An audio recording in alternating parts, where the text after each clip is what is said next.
แม่โอ้ยบินไปตามที่ใจของเธออยากเจอถึงริมไทย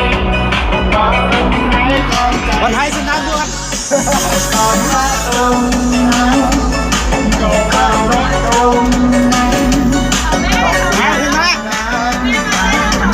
จับมือมวนดอกไม้ยืนเรียงสดใสยาวพอได้ความสุขใจเพียงแค่ลองกลับไปตรงนั้น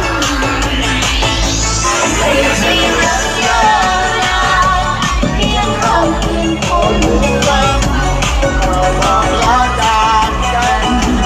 ยังไม่ทันได้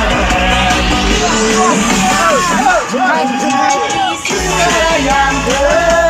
ถ้ามารักใครจริงจริงแล้วทิ้งเมื่อก่อนทิ้งแล้วก็วิ่งจากไปไม่ได้ทันมองกลับมาแต่ดอกไม้ร้องไห้แต่ดอกไม้ ทางด่วนขนาดทางด่วนปาร์ตี้ในรถพี่น้อง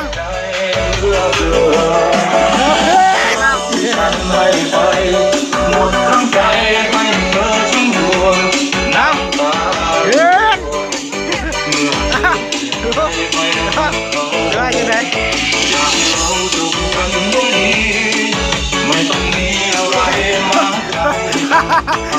เชใจนะ จากฉันไม่จำเป็นต้องแก้ตัววัยรุ่นสปปลาว ไม่ต้องบอกว่าเธอรักเขาไม่ต้องบอกว่าเราไม่คู่กัน ดีเจอินเอสดี